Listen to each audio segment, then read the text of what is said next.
Dear students, welcome to Amri Senior Secondary School's online classes. Welcome to SST class. Students, आज हम हमारी सामाजिक शिक्षा के तीसरे खंड इतिहास के दूसरे पाठ जिसका नाम है गुरु नानक देव जी से पहले के पंजाब की राजनीतिक तथा सामाजिक अवस्था। हमने इस पाठ के पहले भागों में गुरु नानक देव जी के समय की राजनीतिक अवस्था में लोधी सुल्तानों के अधीन का पंजाब, दौलत खां लोधी तथा पंजाब, दौलत खां लोधी का बाबर से गठजोड़ टॉपिक को पढ़ा और अच्छी तरह विस्तार से समझा। आज हम उससे आगे आलम खां व पंजाब तथा बाबर की पंजाब की विजय, जो कि ई बुक के पेज नंबर 11 पारा पर है, पढ़ेंगे। आइए हम आज का टॉपिक पढ़ना शुरू करते हैं। आलम खां व पंजाब, आलम खां एंड पंजाब। इब्राहिम लोदी के बुरे व्यवहार के कारण अफगान सरदार उससे नाराज़ थे। अपनी नाराज़गी जाहिर करने के लिए उन्होंने आलम खां को दिल्ली का शासक बनाने की योजना बनाई। उन्होंने इस उद्देश्य के लिए बाबर की सहायता लेने का फैसला किया, परंतु 1524 ईस्वी में उस अपने जीते हुए इलाकों का प्रबंध करके बाबर काबुल गया ही था कि दौलत खां लोदी ने अपनी सेनाएं इकट्ठी करके अब्दुल अजीज़ से लाहौर छीन लिया।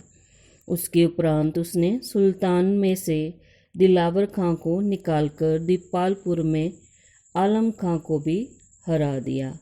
आलम खां काबुल में जा बाबर की शरण में चला गया।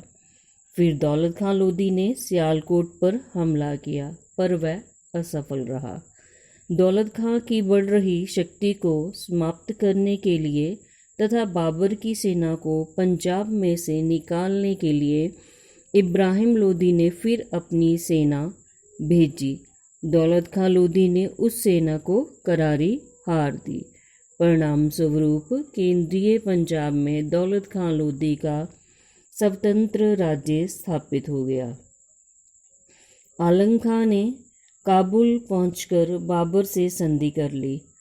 उस संधि की शर्तें थी, बाबर आलम खां को दिल्ली का राज्य प्राप्त करने के लिए सैन्य सहायता देगा, और दूसरी उसका पॉइंट था आलम खां पंजाब के सभी इलाकों पर कानूनी तौर पर बाबर का अधिकार स्वीकार करेगा। इसके उपरांत आलम खां को सहायता देने के लिए बाबर ने पंजाब के मुगल शासकों को के नाम फरमान भी भेजे, पर जब आलम खां लाहौर पहुंचा तो यहाँ मुगल शासकों की जगह दौलत खां लोदी का राज्य स्थापित था। आलम खां बड़ा दुखी हुआ। उसकी भावनाओं को समझते हुए दौलत खां लोदी ने आलम खां को इब्राहिम लोदी के विरुद्ध सहायता देने की पेशकश की। आलम खां ने उसकी पेशकश मान ली। इस प्रकार वह दौलत खां लोदी के साथ मिल गया। उसकी सहायता से आलम खां ने दिल्ली पर चढ़ाई कर दी। इब्राहिम लोदी की सेनाओं ने उसे करारी हार दी। परिणाम स्वरूप आलम खां के पंजाब का यहाँ दिल्ली का राज्य प्राप्त करने का सपना सदा के लिए मिट्टी में मिल गया।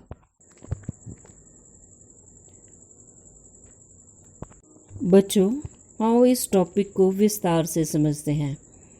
बच्चों, हमने अपने पिछले भागों में पढ़ा कि इब्राहिम लोदी एक सफल जर्नैल था, पर वह पठानों के स्वभाव को समझ ना सका। उसने पठानों को अनुशासित करना चाहा, पर अफगान स्वतंत्र स्वभाव के मालिक थे, इसलिए वह उससे नाराज थे। इसी तरह आलम खां भी इब्राहिम लोदी के बुरे व्यवहार के कारण उससे नाराज था। आलम खां दिल्ली का तख्त प्राप्त करने के लिए दौलत खां लोदी से सांठ-गांठ कर रहा था। पठान भी आलम खां को दिल्ली का शासक बनाने की योजना बनाने लगे थे। उसकी खातिर उन्होंने बाबर को पंजाब आने के लिए निमंत्रण दिया। हमने पिछले भागों में पढ़ा कि दौलत खां लोदी 1520 से 24 तक अपने राज्य का विस्तार कर रहा था। तो इब्राहिम लोदी ने उसे सबक सिखाने के लिए उसके खिलाफ सेना भेजी। दौलत खां लोदी के हार जाने के बाद उसने अपने पुत्र दिलावर खां को बाबर के पास सहायता के लिए काबुल भेज दिया। बाबर अपनी सेना लेकर पंजाब की ओर चल पड़ा। बाबर बिना किसी रोक टोक के लाहौर तक पहुंच गया। बाबर को रोकने के लिए इब्राहिम लोदी ने अपनी सेना भेजी। इब्राहिम लोदी की फौज के साथ बाबर का लाहौर में युद्ध हुआ, जिसमें इब्राहिम लोदी की सेना की अगुवाई करने वाला बिहार खां बाबर से हार गया और लाहौर पर बाबर का कब्जा हो गया। इसके बाद हमने पढ़ा कि बाबर ने अपने इलाके दिलावर खां लोदी, आलम खां और अब्दुल अजीज़ में बांट दिए। दौलत खां उसकी बांट से खुश नहीं था और उसने बाबर के खिलाफ विद्रोह कर दिया और बाद में उसके साथ युद्ध किया और युद्ध करने के बाद वह उससे हार गया। वह अपनी शक्ति बढ़ाने के लिए दौलत खां अपनी शक्ति बढ़ाने के लिए जंगलों में जा छुपा और बाबर काबुल वापस चला गया। दौलत खां अपनी सेना इकट्ठी करके जंगलों से बाहर आया। उसने बाबर के सारे प्रतिनिधियों दिलावर खां, आलम खां और अब्दुल अजीज़ को हराकर उनसे सुल्तानपुर, दीपालपुर और लाहौर छीन लिया। आलम खां हारने के बाद बाबर की शरण में चला गया और उसने बाबर से संधि की कि बाबर आलम खां को दिल्ली का तख्त दिलवाएगा और आलम खां बाबर का पंजाब के सारे इलाकों पर कानूनी तौर पर अधिकार मान लेगा। जब आलम खां बाबर से ये संधि कर रहा था, तब दौलत खां लोदी ने सियालकोट पर हमला किया, पर वह हार गया। इब्राहिम लोदी ने दौलत खां लोदी को सबक सिखाने के लिए तथा बाबर की सेना को पंजाब में से बाहर निकालने के लिए सेना भेजी और उसकी सेना दौलत खां लोदी से बुरी तरह हार गई और दौलत खां लोदी का केंद्रीय पंजाब पर अधिकार हो गया। स्वतंत्र राज्य स्थापित हो गया। बाबर आलम खां के साथ हुई संधि को पूरा करने के लिए पंजाब के मुगल शासकों के नाम फरमान भेजे मतलब हुक्म भेजे। उसने उनको उनकी आलम खां की सहायता करने के लिए कहा। जब आलम खां लाहौर पहुंचा तो वहां मुगल शासकों की जगह दौलत खां लोदी का शासन स्थापित हो चुका था। आलम खां को इस बात का बड़ा ही दुख हुआ। उसे दुखी देखकर दौलत खां लोदी ने उसे दिल्ली का तख्त प्राप्त करने में सहायता करने का आश्वासन दिया। आलम खां ने दौलत खां लोदी की बात मान ली और दोनों ने मिलकर दिल्ली पर चढ़ाई कर दी। इब्राहिम लोदी ने उन्हें पूरी तरह हरा दिया। इसके बाद बाबर ने इब्राहिम लोदी को हरा दिया और आलम खां का पंजाब और दिल्ली का बादशाह बनने का सपना ही रह गया। हम अपना नेक्स्ट टॉपिक पढ़ते हैं, बाबर की पंजाब की विजय, Babur's conquest of the Punjab. Babur नवंबर 1525 ईस्वी में 12,000 सैनिकों के साथ काबुल से पंजाब की तरफ बढ़ा। बाबर ने सबसे पहले दौलत खां लोदी को दंड देने का फैसला किया। जब उसे बाबर की बुरी नीयत का पता चला तो दौलत खां लोदी अपने पुत्र गाजी खां समेत लाहौर से भाग गया।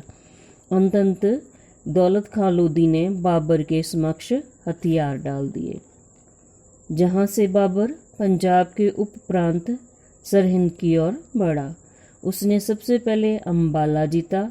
हांसी, हिसार, फिरोज़ा जीतने के लिए उसने अपने पुत्र हुमायूं को भेजा।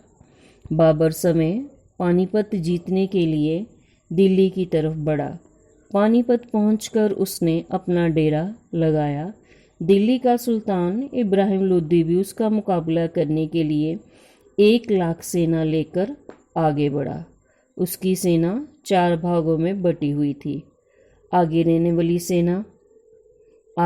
वाली सैनिक टुकड़ी, केंद्रीय सेना तथा दाएं बाएं की सेनाएं।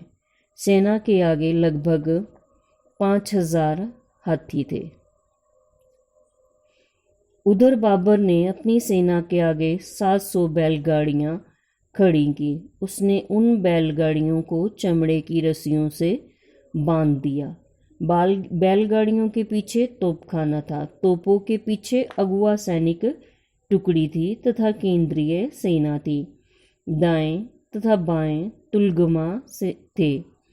सबसे पीछे बहुत सी घुड़सवार सेना छिपाकर रखी हुई थी। बाबर एक सप्ताह चुपचाप बैठा रहा। 21 अप्रैल 1526 को पहले इब्राहिम लोदी की फौज ने हमला किया। वह सेना बाबर की बैलगाड़ियों के पास पहुंचकर रुक गई। बाबर के तोपखाने ने गोलाबारी शुरू कर दी। इब्राहिम लोदी के हाथियों ने घायल होकर पीछे मुड़कर अपनी ही फौज को कुचल डाला। बाबर के तुलगमा दलों ने बाईं तथा दाईं तरफ से आगे बढ़कर पीछे से शत्रु को घेर लिया। इब्राहिम लोदी तथा उसके 15,000 सैनिक मारे गए। बाबर को पंजाब पर पूर्ण विजय प्राप्त हुई। बच्चों, आइए इस पॉइंट को विस्तार से समझते हैं। बच्चों, हमने पिछले भागों में पढ़ा कि समय समय पर आलम खां और दौलत खां लोदी बाबर को पंजाब और दिल्ली पर आक्रमण करने के लिए उकसाते रहे। वह उसको इब्राहिम लोदी की सारी कमजोरियों के बारे में बता चुके थे। वह बाबर को उसके सारे भेद बता चुके थे। इसलिए अब बाबर ने इब्राहिम लोदी से दो हाथ करने की तैयारी की और भारत की ओर कूच किया, क्योंकि वह भी दिल्ली के तख्त के स्वप्न देख रहा था। बाबर नवंबर 1525 ईस्वी में 12,000 सैनिकों के साथ काबुल से पंजाब की तरफ बढ़ा। बाबर ने सबसे पहले दौलत खां लोदी को सबक सिखाने की सोची, क्योंकि उसने बाबर के प्रतिनिधियों से बाबर के इलाके छीन लिए थे। जब दौलत खां लोदी को बाबर के आने का पता चला तो उसने अपने पुत्र गाजी खां समेत लाहौर छोड़ दिया, पर बाद में उसने बाबर के आगे हथियार डाल दिए। लाहौर से चलने के बाद बाबर ने सरहिंद और अम्बाला को जीता और बाबर के पुत्र हुमायूं ने हांसी, हिसार और फिरोजा को जीत लिया। बाबर सवें पानीपत जीतने के लिए दिल्ली की ओर बढ़ा। पानीपत पहुंचकर उसने अपना डेरा लगाया। इब्राहिम लोदी भी अपनी 1 लाख सेना लेकर उसके विरुद्ध उत्तर पश्चिम की ओर निकल पड़ा। उसकी सेना 4 भागों में बटी हुई थी। आगे रहने वाली सैनिक टुकड़ी, केंद्रीय सेना, दाईं ओर की सैनिक टुकड़ी तथा बाईं ओर की सैनिक टुकड़ी। सेना के आगे लगभग 5,000 हाथी थे। दोनों पक्षों की सेनाओं का पानीपत के मैदान में सामना हुआ। उधर बाबर ने अपनी सेना के आगे 700 बैलगाड़ियां खड़ी की। उसने उन बैलगाड़ियों को चमड़े की रस्सियों से बांध दिया। बैलगाड़ियों के पीछे तोपखाना था, तोपों के पीछे अगुआ सैनिक टुकड़ी तथा केंद्रीय सेना थी।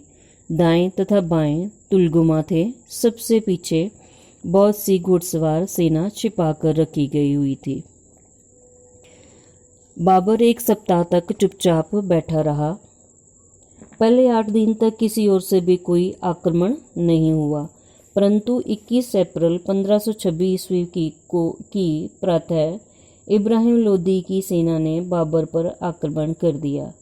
बाबर के तुपचियों ने भी लोदी सेना पर गोले बरसाने शुरू कर दिए। बाबर की तुलगमा सेना ने आगे बढ़कर शत्रु को घेर लिया। बाबर की सेना के दाएं तथा बाएं पक्ष आगे बढ़े और उन्होंने जबरदस्त आक्रमण किया। इब्राहिम लोदी की सेनाएं चारों ओर से घिर गईं। वह न तो आगे बढ़ सकती थी और न ही पीछे हट सकती थी। इब्राहिम लोदी के हाथी घायल होकर पीछे की ओर दौड़े और उन्होंने ही अपने ही सैनिकों को कुचल डाला। देखते ही देखते पानीपत के मैदान में लाशों के ढेर लग गए। दोपहर तक युद्ध समाप्त हो गया। इब्राहिम लोदी हजारों लाशों के मध्य मृतक पाया गया। बाबर को पंजाब पर पूर्ण विजय प्राप्त हुई। बच्चों, आज हम अपना टॉपिक गुरु नानक देव जी के समय की राजनीतिक अवस्था को यहीं पर समाप्त करते हैं। बच्चों, आपने इस ऑडियो को ध्यान से सुनकर और ई बुक के पेज नंबर 11-12 को अच्छी तरह पढ़कर मेरे द्वारा पूछे प्रश्नों के उत्तर आपने देने हैं और मेरे पर्सनल नंबर पर कॉपीज़ पर लिखकर चेक करने के लिए भेजने हैं। आपके प्रश्न हैं, पहला प्रश्न है, पानीपत की पहली लड़ाई किसके बीच हुई? ये MCQ है। इसके ऑप्शंस 4 आपको दिए गए हैं, सही वाले को आपने टिक करना है। सेकंड है, 1519 में बेहरा के लोगों ने किसे भगा दिया? इसके भी 4 ऑप्शंस हैं, आपको सही वाले के आगे टिक लगाना है। थर्ड जो है वो फिलअप है, बाबर का लाहौर पर डैश में कब्जा हुआ। चौथी है वो भी फिलअप है, जहां से बाबर डैश पहुंचा। फिफ्थ वेरी शॉर्ट क्वेश्चन है, बाबर ने अपने जीते इलाके किस किस में बांट दिए?